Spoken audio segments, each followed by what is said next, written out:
India और पाकिस्तान का इतिहास बहुत ही उलझा हुआ है और मुश्किलों भरा रहा है। 1947 में ब्रिटिश इंडिया के बंटवारे के बाद दोनों देशों के बीच झगड़े और अविश्वास की भावना रही है। बंटवारा अपने आप में एक बहुत ही दर्दनाक घटना थी, जिसकी वजह से बहुत हिंसा हुई और लोग बेघर हो गए।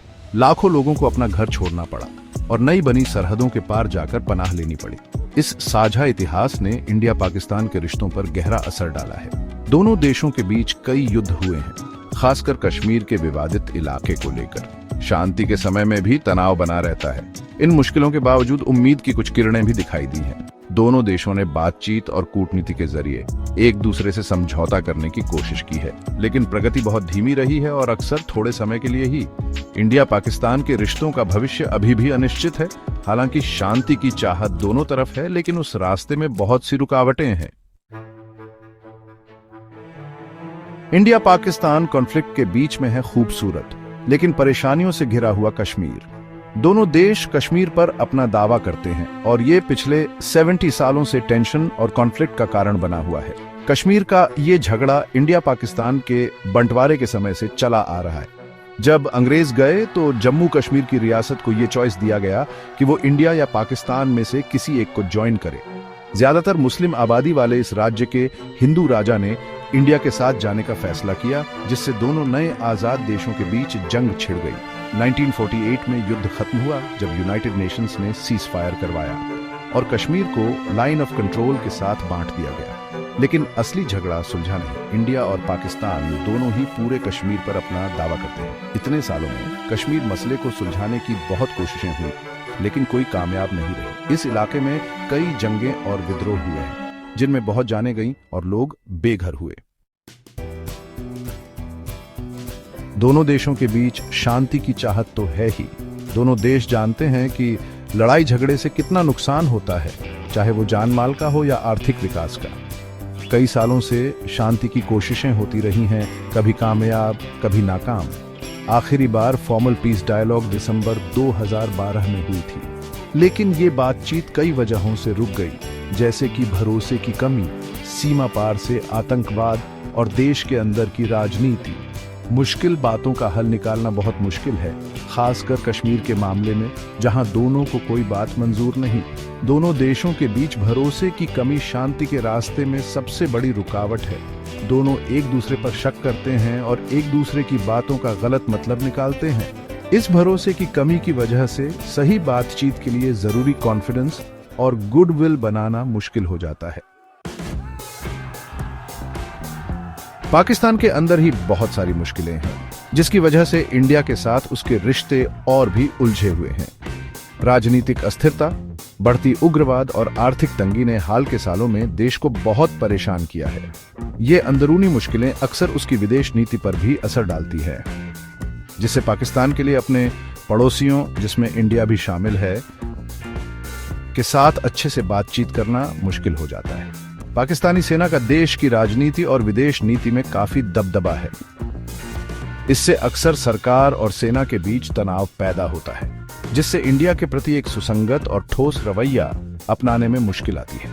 सेना का इंडिया को मुख्य सुरक्षा खतरा मानने की वजह से देश के अंदर की जरूरी समस्याओं से ध्यान और संसाधन हट जाते हैं। पाकिस्तान में धार्मिक कट्टरता और उग्रवाद का बढ़ना पूरे क्षेत्र की स्थिरता के लिए एक बड़ा खतरा है। तहरीक-ए-तालिबान पाकिस्तान और इस्लामिक स्टेट खुरासान प्रांत जैसे समूहों ने कई हमले किए हैं, जिनमें आम लोग और सुरक्षा बल दोनों निशाने पर रहे हैं।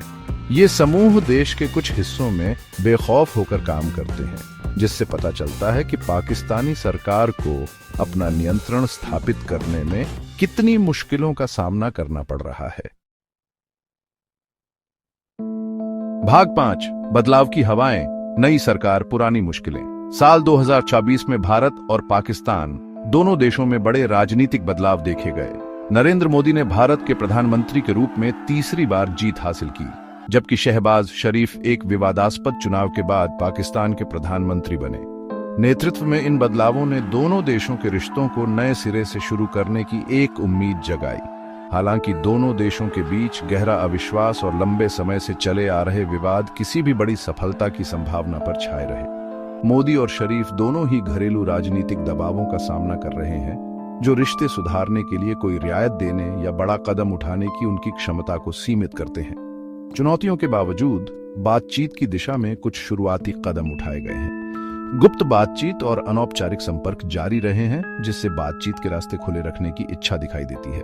हालांकि ये प्रयास अभी भी नाजुक हैं और किसी भी बड़ी घटना या उकसावे से पटरी से उतर सकते हैं। छठा भाग, मैदान के खिलाड़ी। भारत और पाकिस्तान का रिश्ता बस दो देशों के बीच की बात नहीं है। इसमें कई सारे रीजनल और ग्लोबल प्लेयर्स का दखल है, जिनके अपने अपने इंटरेस्ट्स और एजेंडाज हैं। इन प्लेयर्स और उनके रोल्स को समझना जरूरी है, तब जाके पूरी सिचुएशन समझ आएगी। अमेरिका, जो एक ग्लोबल सुपर पावर है, उसका साउथ एशिया में स्टेबिलिटी बनाए रखने में बहुत इंटरेस्ट है। वो पहले भी इंडिया और पाकिस्तान के बीच मीडिएटर का रोल निभा चुका है। हालांकि हाल के सालों में उनका इन्फ्लुएंस कम हुआ है। अमेरिका का दोनों देशों के साथ क्लोज टाइज भी है, खासकर डिफेंस और सिक्योरिटी कोऑपरेशन में। चाइना का इस रीजन में बढ़ता इन्फ्लुएंस भी ध्यान देने वाली बात है। चाइना और पाकिस्तान की क्लोज फ्रेंडशिप इकोनॉमिक और मिलिट्री टाइज की वजह से और मजबूत हुई है, और ये इंडिया पाकिस्तान इक्वेशन में और कम्प्लेक्सिटी लाती है। इंडिया चाइना के अपने नेबरहुड में बढ़ते दखल को शक की निगाह से देखता है, जिससे टेंशन और बढ़ती है। सातवां भाग, आतंकवाद का साया। भारत और पाकिस्तान के बीच शांति के रास्ते में आतंकवाद एक बहुत बड़ी रुकावट है। दोनों देश आतंकवाद के शिकार हुए हैं, लेकिन अक्सर एक दूसरे पर अपने यहां आतंकवादी गुटों को पनाह देने और समर्थन करने का आरोप लगाते हैं। ये दोषारोपण अविश्वास और दुश्मनी का एक चक्र बनाता है, जिससे आतंकवाद के असली कारणों को दूर करना मुश्किल हो जाता है। पाकिस्तान का कहना है कि उसने अपनी सीमाओं के भीतर काम करने वाले आतंकवादी समूहों पर कार्रवाई करने के लिए काफी कदम उठाए हैं। हालांकि भारत अभी भी संतुष्ट नहीं है और लश्कर-ए-तैयबा और जैश-ए-मोहम्मद जैसे समूहों की मौजूदगी और गतिविधियों की ओर इशारा करता है। ये समूह भारत में कई हमलों के लिए जिम्मेदार रहे हैं, जिसमें 2008 के मुंबई हमले भी शामिल हैं, जिसने द्विपक्षीय संबंधों को तोड़ने के कगार पर ला खड़ा किया था। भारत ने पाकिस्तान से इन समूहों के खिलाफ ठोस और सत्यापित कार्रवाई करने, उनके बुनियादी ढांचे को नष्ट करने और उनके नेताओं को सजा दिलाने का आह्वान किया है। हालांकि इस मोर्चे पर प्रगति धीमी रही है और भारत की चिंताओं को दूर करने के लिए नाकाफी है। सेक्शन 8, क्या शांति हो सकती है? भारत और पाकिस्तान के बीच स्थायी शांति का सवाल बहुत ही पेचीदा है। पुराने झगड़े, गहरा अविश्वास और चल रहे विवाद बहुत बड़ी रुकावटें पैदा करते हैं, लेकिन दोनों देशों के लोगों की शांति की चाहत और साथ मिलकर काम करने के फायदे नजरअंदाज नहीं किए जा सकते। शांति के रास्ते पर चलने के लिए दोनों पक्षों को लचीलापन, नई सोच और समझौता करने की इच्छा दिखानी होगी। इसमें कश्मीर विवाद जैसे झगड़ों की जड़ तक जाना होगा और विश्वास बनाने के तरीके ढूंढने होंगे। आगे बढ़ाने का एक तरीका है लोगों से लोगों का मेल जोल, सांस्कृतिक आदान प्रदान, शिक्षा में सहयोग और व्यापारिक संबंधों को बढ़ावा देने से आपसी समझ बढ़ा सकती है और गलत फहमियां दूर हो सकती हैं। भाग 9, एक उम्मीद भविष्य के लिए। मुश्किलें तो हैं, लेकिन एक अच्छे भविष्य की उम्मीद हमेशा रहती है। भारत और पाकिस्तान के लोग झगड़ों के साए से दूर शांति और खुशहाली में जीने के हकदार हैं। इस सपने को पूरा करने के लिए लगातार कोशिश, बातचीत और बीच का रास्ता ढूंढने की जरूरत है। दुनिया के बाकी देश भारत और पाकिस्तान के बीच बातचीत और भरोसा बढ़ाने में मदद कर सकते हैं।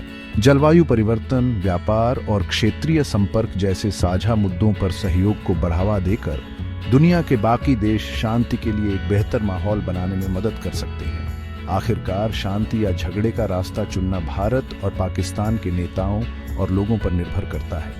यह एक मुश्किल रास्ता है, लेकिन यह दोनों देशों के लिए एक सुरक्षित और खुशहाल भविष्य का वादा करता है।